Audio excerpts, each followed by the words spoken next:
businessman who read about the paper comes forward with a copy of the Rubaiyat, with a piece of paper ripped out. Guess what that hole matches? His. No, not his hole, but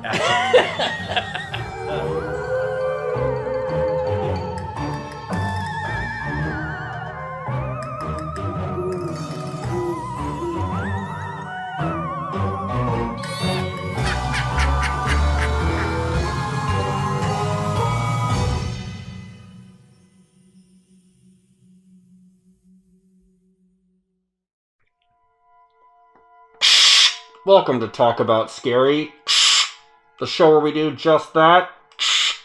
Talk about scary places. was unaware you're going to be talking on a walkie-talkie for this. I am Adam.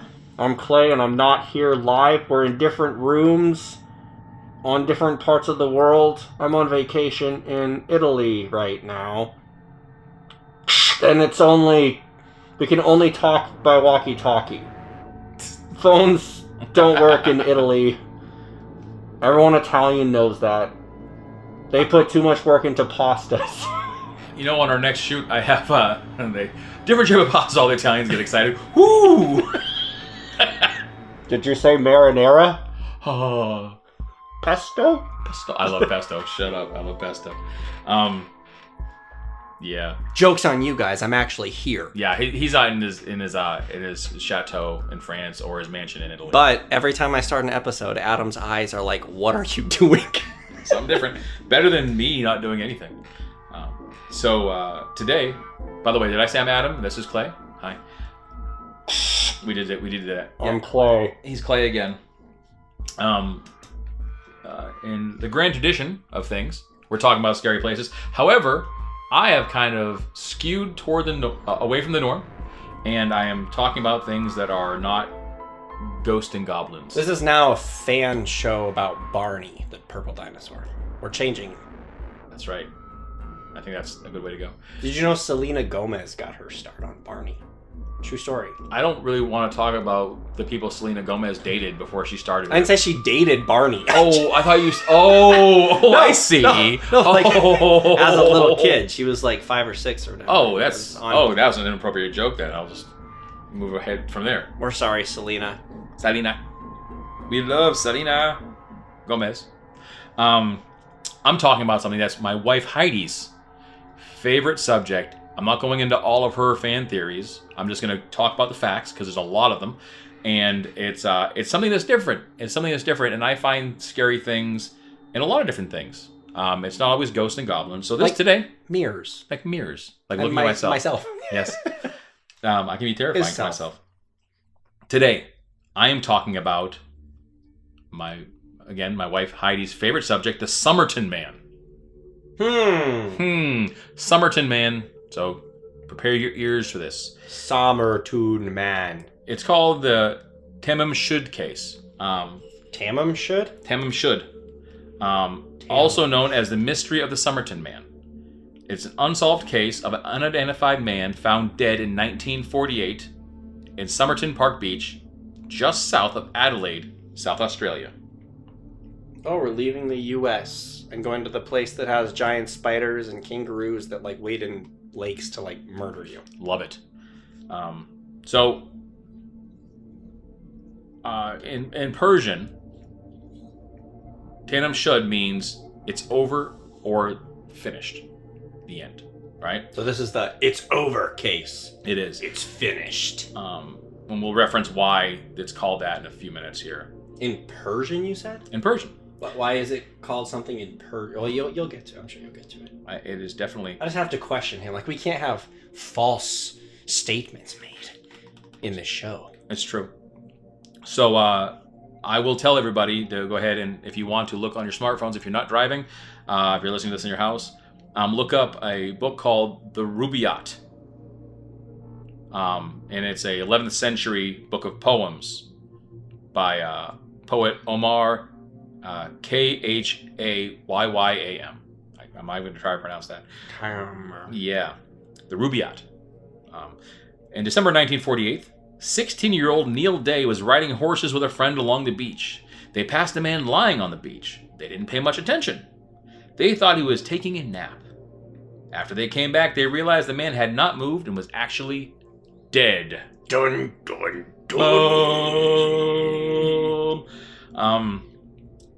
This man was clean-shaven, dry. All of his clothes had been pressed and cleaned, and the tags on all of his clothes had been removed. He had no personal belongings, no identification on him whatsoever. There you go. The end. Damn shit. They could not match his fingerprints, and his body came. I already talked about how his body was. They could not match his fingerprints. Nobody ever came to identify him. Like no family? Nobody knew who he was. Nobody said he was missing. And by the way, fingerprint databases back in 1948, pretty sure they're not very robust. Like, yeah. They didn't. I didn't know they even did that. No, they did take fingerprints, and they still had the 10. They called them a 10 card. I had to take in school. Well, you were around then, so yeah, I was around then. Actually, my dad was. Jeez. 10 cards back in the day. I had to take a 48-hour fingerprint identification class in college, right? For all the forensic garbage I used to have to do. And I can read fingerprints still. Hey, I can analyze fingerprints. I'm really good at it. We'll get into that in a different episode, which is totally boring. If you want to bore yourself and ruin your eyesight like I did. Talk about boring. Talk about boring. But anyway, so none of the tempering cards they had or from surrounding areas matched his fingerprints. Takes a long time to look at that stuff, but they couldn't find any no ident for that. So post-mortem, they discovered internal bleeding in the stomach, but other than that, no traces of violence, no traces of poison were ever discovered. The coroner found remains of a pasty in the stomach. Interesting tidbit of information. People don't know what a pasty is. It is something that was made in Cornwall, was developed in Cornwall, and it looks like a pastry with edges on it. And they created them for miners who mined tin because of the lead, the poisons in the. So they would hold the corners of this thing that look like a pie on one side, or like a empanada, looks like an empanada, and they would hold that so they wouldn't get any poison on the food itself. And then inside they'd fill it with meat, potatoes, and other stuff like that, and they would eat that, but they would throw the crust away. Okay. So that is an old poor miner's food. People didn't generally eat pasties if you weren't doing hard work, and because of the material in a pasty, mostly potatoes, bread, things like that, except for the steak part, easily digestible. So if you look at something, this goes back to my time in forensics, and I'll make it real brief so I don't make everybody understand everything technical. Things that like potatoes, for instance, we can judge how fast someone was killed after they ate a meal by how quickly potatoes break down in the system, or whether they're eating peas, carrots, if they're boiled, things like that, and their cellular structures. If they're more rigid, they stay longer. Things like steak will stay longer than if you had even hamburger. So like the pasty is still in the stomach, and if they can discern that it was a pasty and not just pieces of meat at that point in time, then he died fairly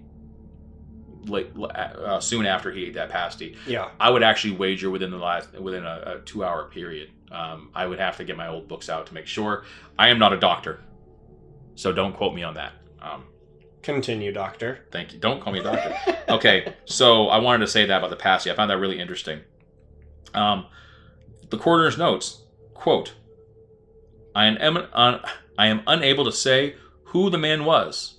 I am unable to say how he died, or what was the cause of death, end quote. I said I was going to start doing that. I like doing that. Sounds good. So, oh my gosh, I'm all over the place. I take extensive notes, everybody. Sorry, and then I mess them up. January 1949, 1 month later, a suitcase is found in the courtroom of the Adelaide railway station. That's a train station, by the way, guys. For us we Americans that like using plain words. Railway station. Train. Train. Okay. Train. It was left there the day before the body was found. Inside, there was found a clothing with the tags removed and a specific type of wax-covered thread used to mend trousers that was not sold in Australia. But the same thread was used in the man's trousers to mend them. This and other items found in the suitcase suggest that the man may have recently come from the United States. Good old America. Good old murder.com. Murder Erica.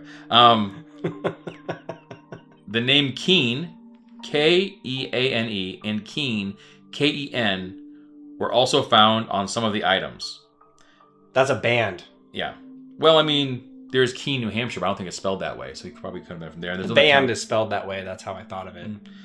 The local newspaper in Adelaide postulated the name was purposely left on items to obscure the man's identity. I'm not a genius when it comes to this, but if you're going to murder somebody, why would you want to obscure someone's identity by putting other people's names on stuff? It seems like it would just be easier. Yeah.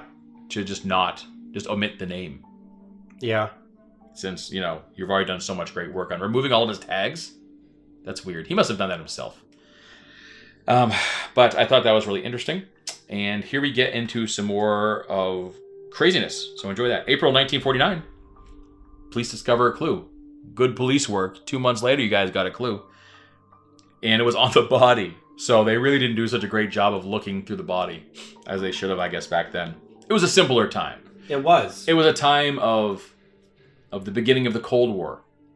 I mean, Hitler just committed a massive genocide just a few years earlier. So, I mean, it was a simpler time.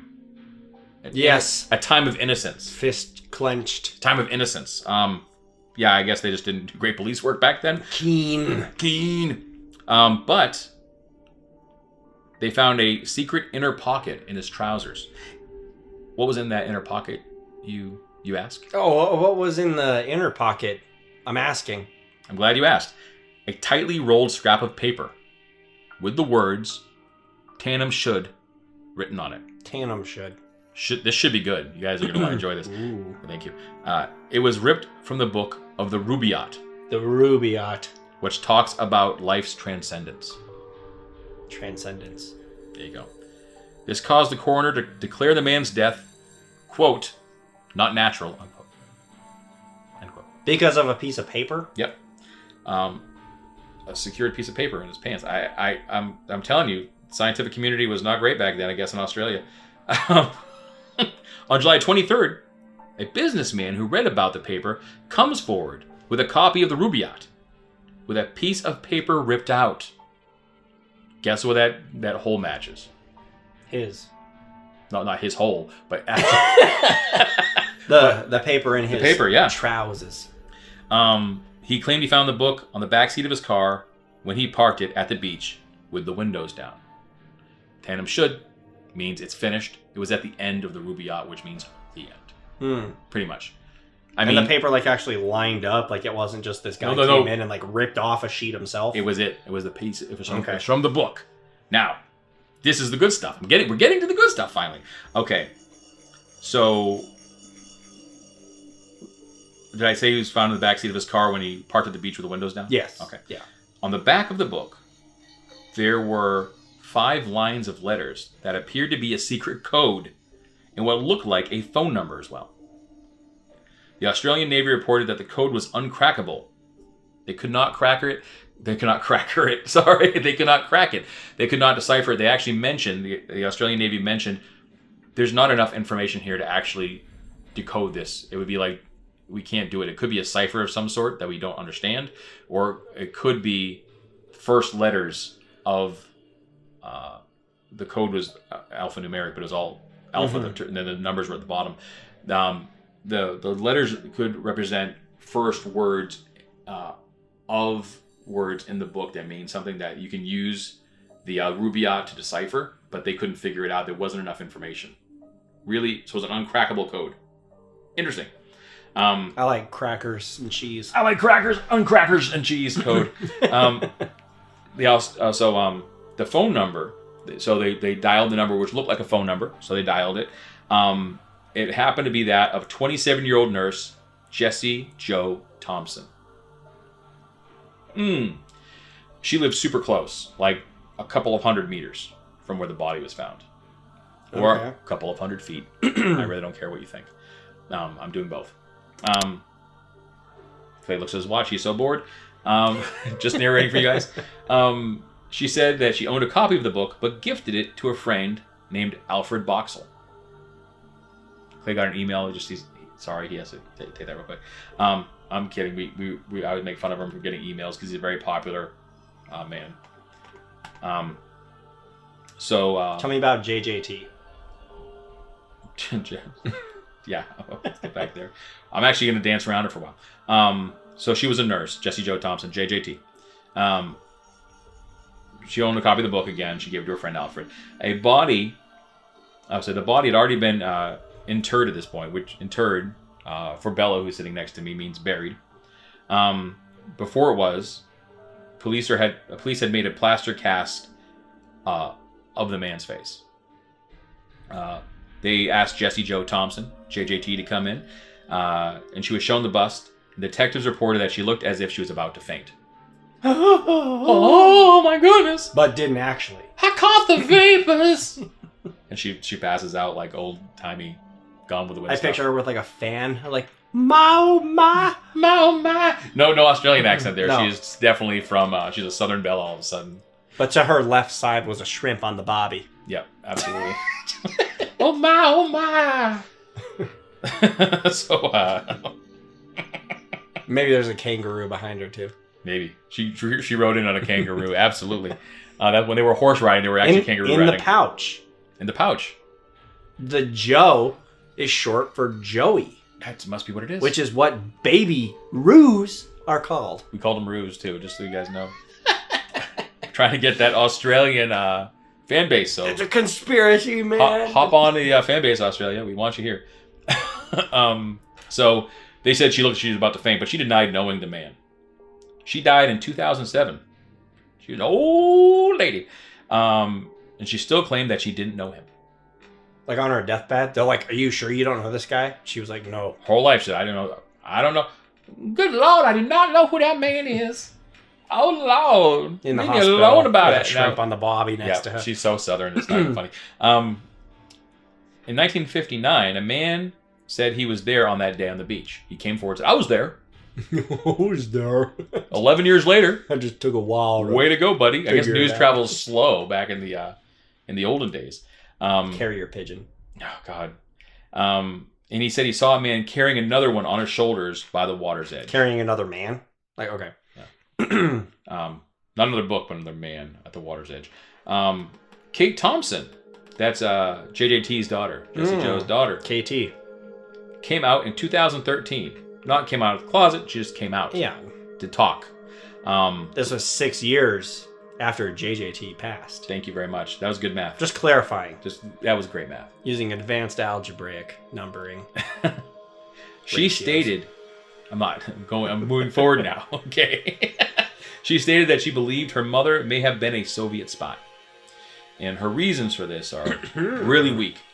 She said her mom said she knew who he was, but she would never tell her. She would never let that cat out of the bag.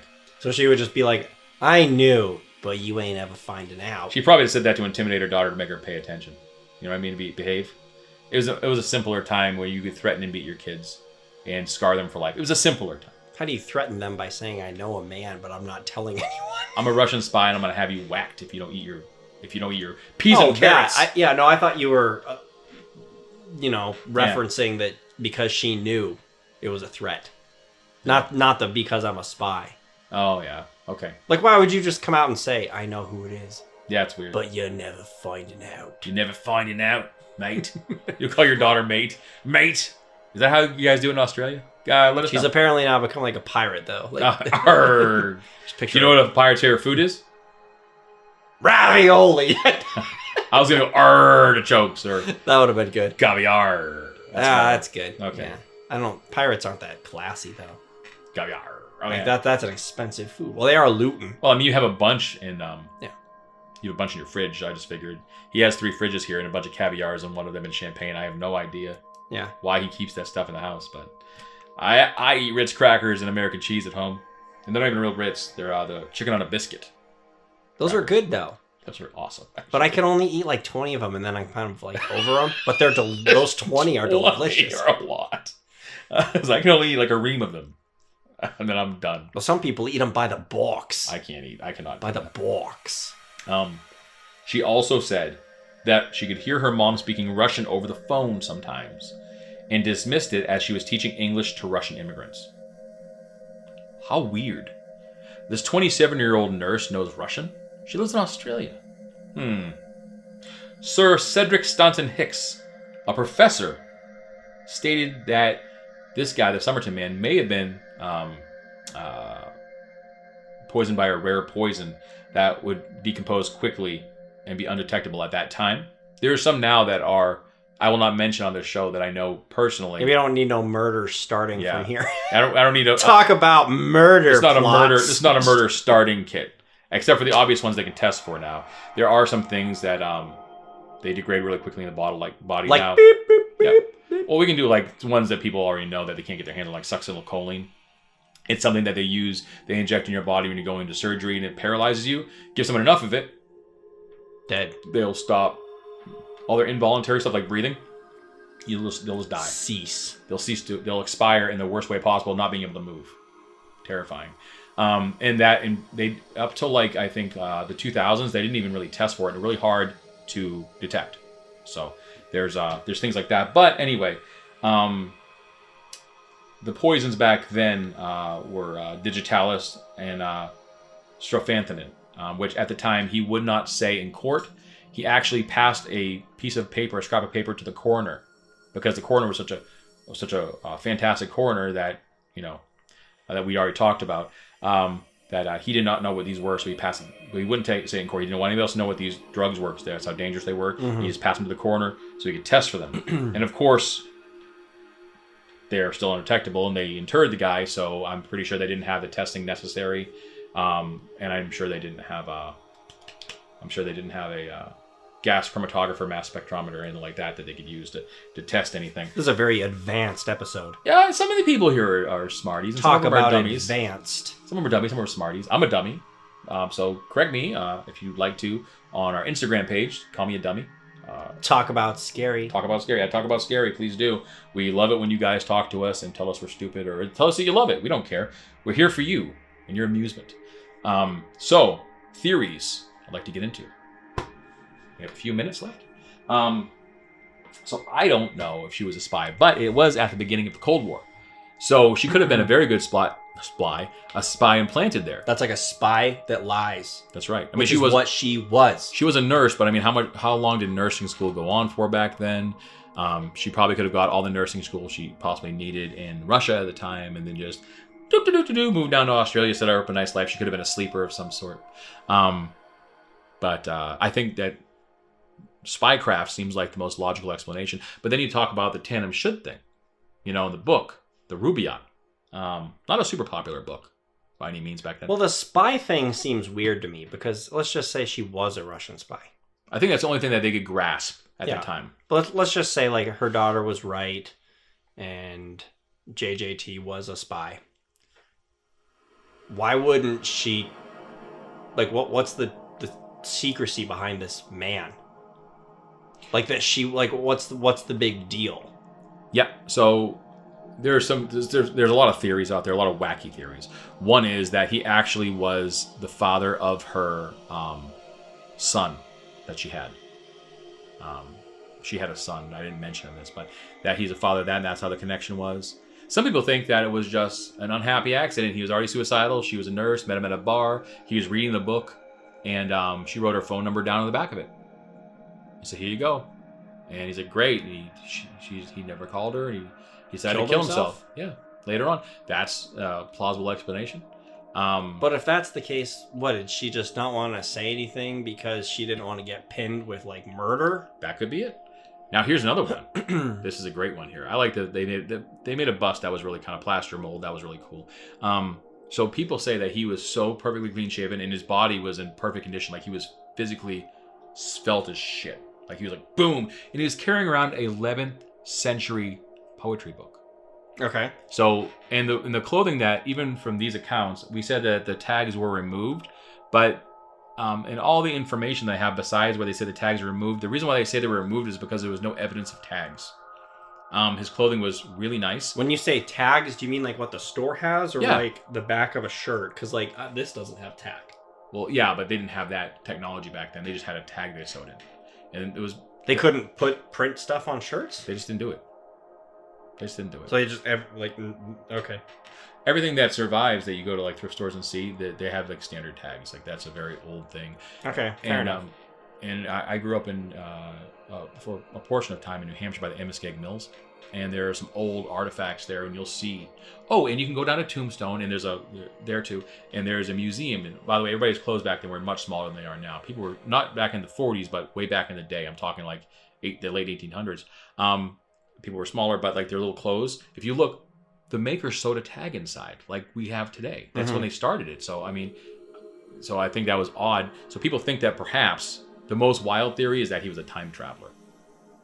A time traveler. Wild theories. There's a lot of them out there, but this is a very creepy thing that literally this episode has gone for about 25 minutes right now. And if we wanted to talk about all the theories, it could take us 3 hours. And there's a lot of them too. Not just a few. A time traveler from the future. Or the 11th century. They don't know. Well, you have to be from the future because there was no time travel back then. So you mean he like... But you watch Ancient Aliens all the time, and you believe in the Anunnaki, so you're telling me that you don't believe you could travel from the past? No, I don't believe we could. I believe there are other people, like, there might have been, like, aliens or other beings that could. But if this is a human being, and he's a time traveler, he would have to have come from the future. So he could have gone to the past and been living in the 11th century for years, and then what? Went to... But what if I got my time machine right now? I just invented it right now in the future, and I went into the past 4 weeks ago, and I gave it to you, and I said, here, use this and travel wherever you want to. Then now you're a time traveler from the past. See, okay, so I don't want to like waste the whole episode, but I do kind of want to make a point about time travel. Is one thing that I don't think people think about, and I don't know necessarily that this is right. This is just something that I think most people kind of ignore, and it would definitely have to be something. He's written a lot on the subject, literally. I really have. But this is something that I think you have to kind of think about when it comes to how time travel would work. Is part of me thinks that time travel would only work in areas where time travel exists. So if you build a time machine today, and let's just say it's the very first time machine, it works. I don't think you could travel to the past because time travel did not exist before this point in time.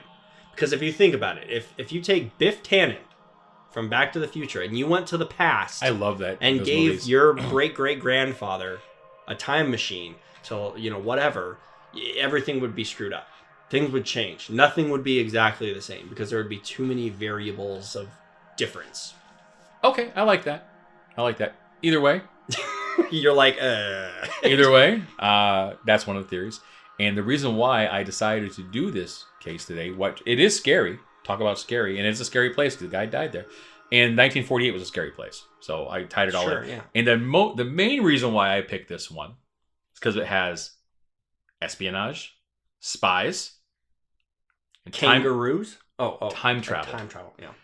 But the time travel is only a theory. Yeah. Well, so I threw that in just to mention that Pocket Man and Cargo Boy 3 is coming out soon. And you wrote 3 of these. Well, you wrote 6, but 3 wonderful movies. Pocket Man and Cargo Boy 1, Pocket Man and Cargo Boy 2, The Rise of Sir Longbottom. And Pocket Man and Cargo Boy 3 is coming out this summer called The Wrath of the Viper Sniper. And when I talk about, Clay knows a lot about, time travel. He wrote some fantastic material about time travel that actually follows. It tracks. It rules. Yeah, really, it tracks really well. I think that I enjoy it. And there's been a lot of reviews on the movies, and people seem to love them. And I think they're one of our greatest creations, to be quite honest. You guys are tough.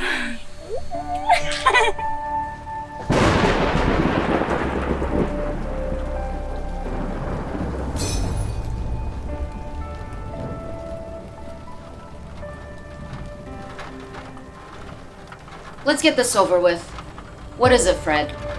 Can we talk for a minute about the fact that this base has absolutely no security? Like, none whatsoever. Jay was a man of many talents, which included thinking he could do everything and save everyone all by himself. Spade! So good to see you. How are you, my friend? He has a viper tattoo on the left side of his neck.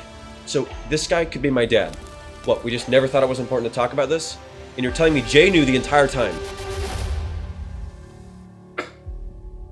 We all live in a world with no respect. And I'm gonna change that. You think I'm your father? You are. You are my father. Wrong. Jay is the biggest liar you will ever meet. Who are you then? Leave Trevor alone! Trevor, you're Pocket Man, I'm Cargo Boy, just like always. He hid everything from you. This is what you're meant to become. Look at me! Am I Joe? Oh, no. Rey calling herself a Skywalker is a joke. It's your destiny. Trevor will be put into a situation where he must make a choice. Lindsay wouldn't have died if you were there. Hang on to something. Are you ready? Hey! Kid! You! Oh, I can't believe this is happening right now! Me neither. Definitely check out the series. Absolutely. My favorite is Pocket Man. Right now is Pocket Man and Cargo Boy 2, The Rise of Longbottom, and you can get that on absolutely every streaming platform. Pretty much, besides like Netflix. Yeah. But it's on all the good ones. Tubi, Amazon. There's a lot. Yeah. Plex. Vimeo. Vimeo. Zumo. I'm sure it's on. Is it on? It's on DVD and Blu-ray December 7th, which by the time this episode comes out, will be in the past. More time travel jokes at ya. Yeah, it's going to happen a lot more. And, I wanted to plug something other than Haunting at the Monte Vista. Yep. And I know you guys are bored of hearing about that, but check out other material. It's good too. The time travel thing, though, I don't know if I buy that. And to be perfectly honest, it kind of almost sounds like she just killed the guy and got away with it. Why else would she make that face? It doesn't sound like she was a nurse, so she might have had. Well, there's doctors today. Like my wife listens all the time to. I forget what those shows are called. Deadly Doctor, whatever. Where they they kill. That's what they do. They kill people. And they Deadly just get away Dentist. with it. That was. Yeah. You know what? I think I was in one of those episodes. Was I in one of those episodes? Talk about plugging ourselves. I might have been in one. Maybe not Deadly Dentist. There's been a lot, so I don't remember what I've been in. But I should. Either way, I should care. Murder, espionage, time mayhem, travel. 1940s, terrifying. Whatever the truth was, I guess we'll never know. The 1940s is a time when a white guy could be a white guy. JJT took it to the grave. Boom. So I've said about everything as offensive as I possibly can. I think we're good at wrapping up, guys. Make sure you keep it real. Please keep it real. In homeland Russia, we keep it real all the time. Yep. Throw some shrimp on the Barbie if you're going down to Somerton Park. Tell them that Talk About Scary sent you and get the 20% off your poisoning pasty discount. We've lost all listeners at this point, so I think we're going to wrap this episode up. We'll see you next time. Creep it real, y'alls. Y'all. She's a Russian spy from Russia. Y'all, keep it real.